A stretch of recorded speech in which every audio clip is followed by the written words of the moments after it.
నాన్న నాన్న వచ్చారా నాన్న? మీరెక్కడుంటున్నారు? మిమ్మల్ని తలుచుకున్నప్పుడల్లా నాకు భయంగా ఉంటుంది. నన్ను గురించి నువ్వేమీ భయపడకమ్మా. నేనున్న చోటు ఎవ్వరికీ తెలియదు. ఒక రహస్యమైన గుహలో ఉంటున్నాను. నాన్న, నేను కూడా ఒక రహస్య గుహలో వెంకటప్పయ్య వెళ్తుండగా వెంబడించాను. అక్కడ వాడు ఎన్నో రవ్వలు నగలు దాచిపెట్టించాడు నాన్న. ఏమిటి? వెంకటప్పయ్య రవ్వలు నగలు దాచించాడా? నువ్వు చూసావమ్మా? అవును నాన్న, ఒక అందమైన దంతపెట్టిలో దాచించాడు. దంతపెట్టిలోనా? ఆ గుహ ఎక్కడుందమ్మా? అదిగో అక్కడ పడిపోయిన మండపం ఉందే, దాని వెనక. ఓహో, ఏం నాన్న? ఆ వజ్రాలు చనిపోయిన రాజువై ఉండాలి. అవి వీడికి ఎలా దొరికాయి? అంటే వెంకటప్పయ్యకు రాజు మరణానికి ఖచ్చితంగా సంబంధం ఉండి తీరాలి. నేను కూడా అదే అనుకుంటున్నాను నాన్న. నిన్నెవరో వెంకటప్పయ్య దగ్గరకు వచ్చి రాజేశ్వర ప్రసాద్ చనిపోలేదు, లంకలో ఉన్న అనంతయ్య అతను, నేనే ఆయన కూతురని చెప్తుంటే విన్నాను. అలాగా? మనల్ని గురించి వీడు ఎందుకింత ఆరాధిస్తున్నాడు? అమ్మా, ఎందుకైనా మంచిది ఈ వెంకటప్పయ్య విషయంలో కొంచెం జాగ్రత్తగా మసులుకోవాలి. అలాగే నాన్న, నా కోసం అక్కడ ఎదురు చూస్తుంటారు. వస్తాను నాన్న. వెళ్ళిరామ్మా. అమ్మా ఉండమ్మా, నేను కూడా నీతో పాటు రాజభవనం వరకు వస్తాను. వద్దు నాన్న, ఎవరు నాకు అనుకుంటారేమో. పర్వాలేదమ్మా, దూరాన్ని నుంచైనా ఒక్కసారి మీ అమ్మను చూడాలని ఉందమ్మా. సరే నాన్న, రండి.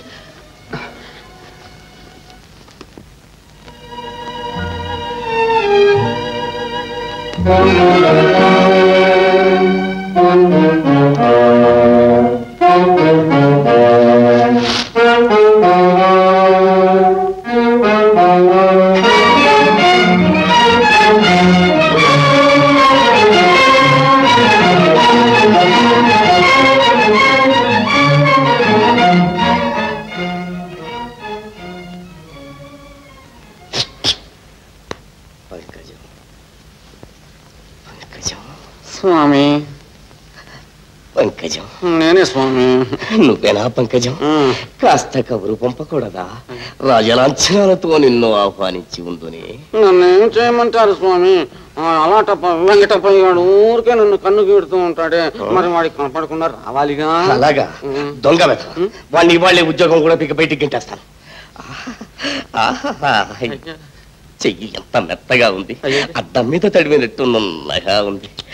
పంకజం, ఊరుకోండి స్వామి, ఎవరైనా చూస్తే బాగుండదు. పక్కని పిల్లి మామిడి పండు లాంటి బుద్ధలు,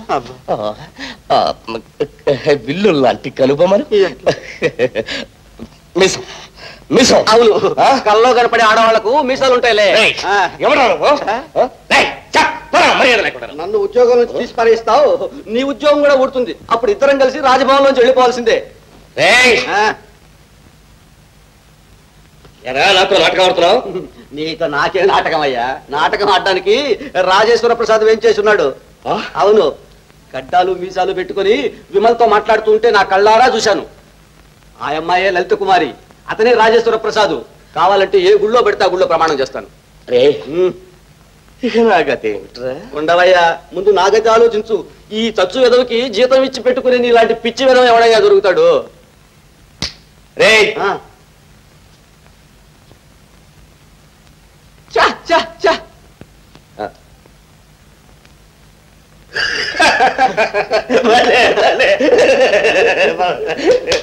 ఏమిటమ్మా ఇంత త్వరగా వెళ్ళిపోతానంటావు? ఇంకా 4 రోజులు ఉండి వెళ్ళమ్మా.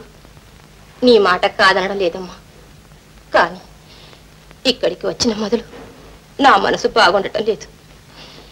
ఏది చూసినా పాత జ్ఞాపకాలు నా మనసుని బాధిస్తున్నాయి. నాకు సెలవు ఇవ్వండమ్మా. సరే, నీ ఇష్టం. కానీ విమలన మాత్రం నా దగ్గరే ఉండని. నేను జాగ్రత్తగా చూసుకుంటాను. నీవు పంపమన్నప్పుడు పంపుతాను. సరే, అలాగే. అక్కయ్య, రా తమ్ముడు. నువ్వు తమ్ముడితో మాట్లాడుతుండు, నేను వస్తాను. కూర్చో తమ్ముడు. అక్కయ్య, మనకి మంచి రోజులు వస్తున్నాయి. మహారాజు గారు కూడబెట్టిన వజ్రాలన్నీ ఇప్పుడు వెంకటప్పయ్య అధీనంలో ఉన్నాయి. ఏమిటి, వెంకటప్పయ్య దగ్గర? అవునక్కయ్య, నిన్న వెంకటప్పయ్యని విమల అనుసరిస్తూ వెళ్ళింది. విమల వెనకాలే నేను గుహలోకి వెళ్ళాను. మేమిద్దరం మహారాజు గారి దంతపెట్టులో ఆ వజ్రాలన్నీ చూసాం. అలాగా? అంత ఆశ్చర్యంగా ఉంది. ఎవరో గడ్డం ఉన్నాయనతో విమల మాట్లాడిందని చామంతి చెప్పింది. ఏదో నువ్వు విమలను అంతగా ప్రేమించడం చూసి గిట్టని వాళ్ళు అలా అన్నారు, కానీ విమల చాలా మంచి పిల్లక్క, నువ్వేమి సందేహించక్కర్లేదు.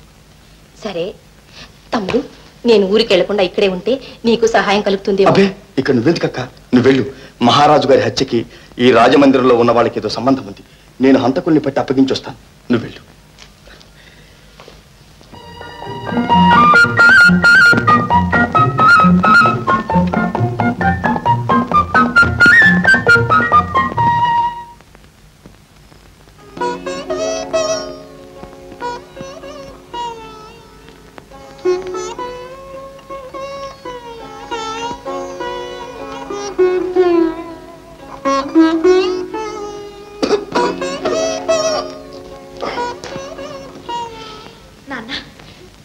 నాన్న చాలాసేపటి నుంచి కాచుకుని ఉన్నారా? ఏ నాన్న, ఒంట్లో బాగలేదా? అబ్బే, ఏం లేదమ్మా, తల కొంచెం భారంగా ఉంది. నిన్న బాగానే ఉన్నారే, ఏదైనా మందు తెచ్చిపెట్టమంటారా? అబ్బే వద్దమ్మా. నాన్న, మిమ్మల్ని కలుసుకున్న సంగతి అమ్మకు తెలిసిపోయింది. అమ్మా? అవును, అమ్మ మీద ప్రేమ అటువైపు, నాన్నగారి పేరు బయట పెట్టకూడదనే బాధ ఇటువైపు. ఎలాగో కుంటి జవాబు చెప్పి అప్పటికి తప్పించుకున్నాను. అవును, మనం కలుసుకున్నట్టు విజయుడికి తెలీదా? తెలుసు, కానీ నేను మిమ్మల్నే కలుసుకున్నానన్న సంగతి చెప్పకుండా దాచాను. విమల, ఎంత పని చేశావు? అతడు నిన్ను ఒకవేళ అపార్థం చేసుకుంటే? నాన్న, ఆయన అందరిలాంటి వారిని మీరు ఆయన అనుమానించకండి. మానవ జాతిలో మాణిక్యం లాంటి వారు. ఎవరిని చెప్పినా ఆయన మనసు మారనే మారదు. అవునవును, అతడు చిన్నప్పటి నుంచే సద్గుణ సంపన్నుడు.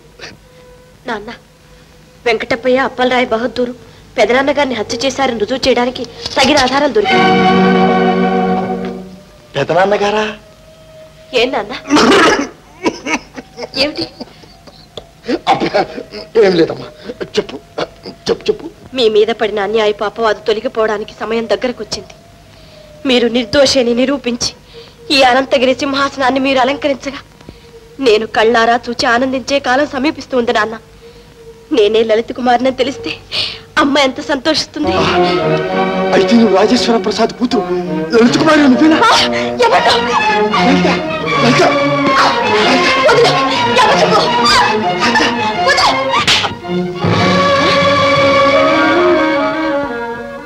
మీరా? ఏమిటి నాటకం? ఇలా నాటకమే ఆడకపోతే నీ తండ్రిననే ఉద్దేశంతో నీవు చెప్పిన రహస్యాలన్నీ నాకు తెలిసేవేను. లలిత, అలా కంగారు పడతాను. ఇలా చూడు, నీ కష్టాల్లో నాకు మాత్రం భాగం లేదా? నీ తండ్రి నిర్దోషి అని నువ్వు రుజువు చేసే యత్నంలో నా ప్రాణాలైనా సరే త్యాగం చేయడానికి నేను సిద్ధంగా ఉన్నాను.